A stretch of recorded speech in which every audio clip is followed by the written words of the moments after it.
Coming up on Look Today, well, we've got more on the heroin epidemic in our community as we talk to the Saratoga Springs City Police. We've got details. And Community Forum takes place tonight at the Crandall Public Library in Glens Falls to discuss current events in our nation. More on that coming up. And winter weather advisory has been issued throughout all of the Tri-North counties. I've got those details. It's all ahead on Look Today.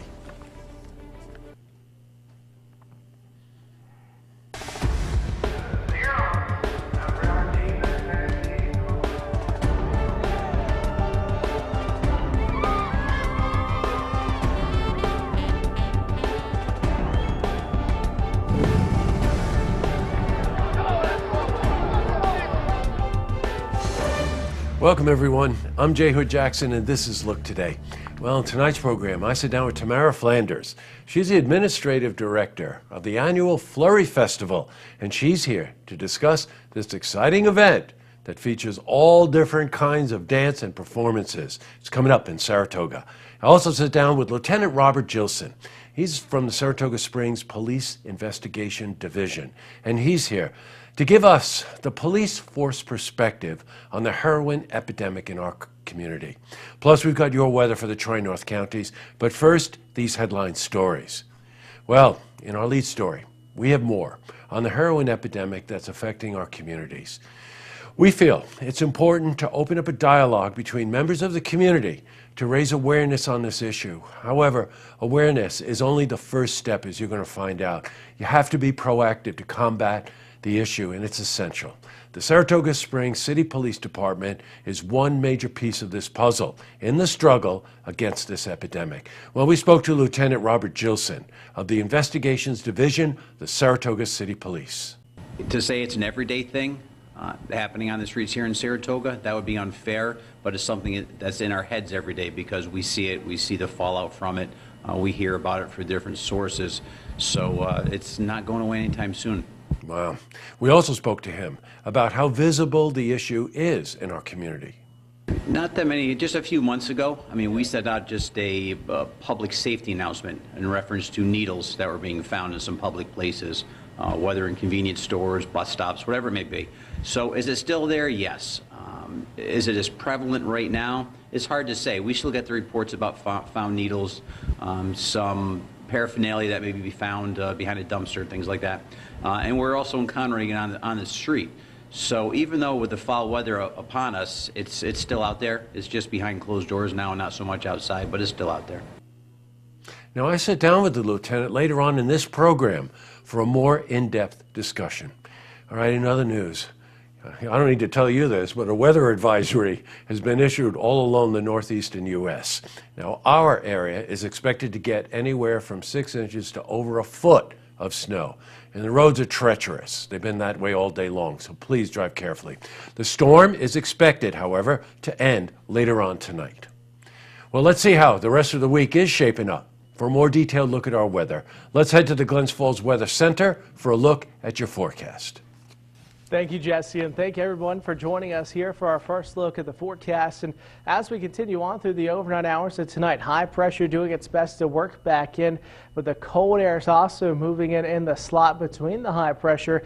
And as the snowfall continues to push off the eastern seaboard, some very, very cold air in place, and we're going to see temperatures tumbling back down into the single digits, teens, and even 6 below Burlington, Bangor, Maine, about 2 below. So temperatures will be back in the single digits for us tonight, and it'll feel even colder with that steady diet of a north wind behind that cold front, and ahead of that high, we're going to see those winds gusting up to 15 miles an hour with our morning low of 3. It'll feel like it's as cold as 10 below with slow clearing skies. Now, daytime high tomorrow of 25.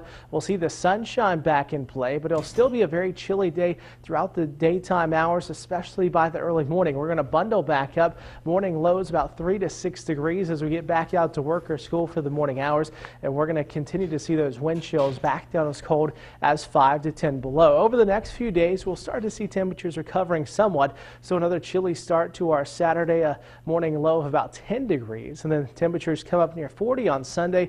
We'll see rain chances return and temperatures kind of moderating out as we head into next week. Well, that's it from the Weather Center. Now let's get back to you, Jesse. You know, one thing I noticed when I was looking at the maps there, depending on what time you see this broadcast, the storm may have passed, but one thing is very prevalent, the wind and the cold temperatures. And a lot of times that makes it a lot more treacherous to be outside, especially if you're driving. All right, back to the news. Well, the state of our nation. This is a community forum. It's going to take place tonight at the Crandall Public Library at 7 p.m. Now, this is an open town hall style discussion. It's about current topics and will feature Dr. Norman N. Horning. He's a professor of history at SUNY Adirondack. We spoke to Kathy Natafali. She's the director of the Crandall Public Library.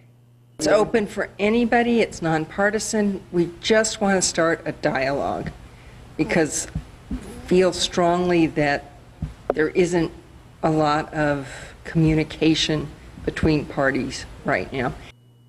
It's a really good idea. If you're around Glens Falls tonight, stop in, get your voice heard. All right, up next, I sit down with Tamara Flanders. She's the administrative director for the annual Flurry Festival in Saratoga. She's here to discuss the exciting event. Features all kinds of dance and performances. You won't believe it. Plus, I also sit down with Lieutenant Robert Gilson of Saratoga Springs Police Investigations Division.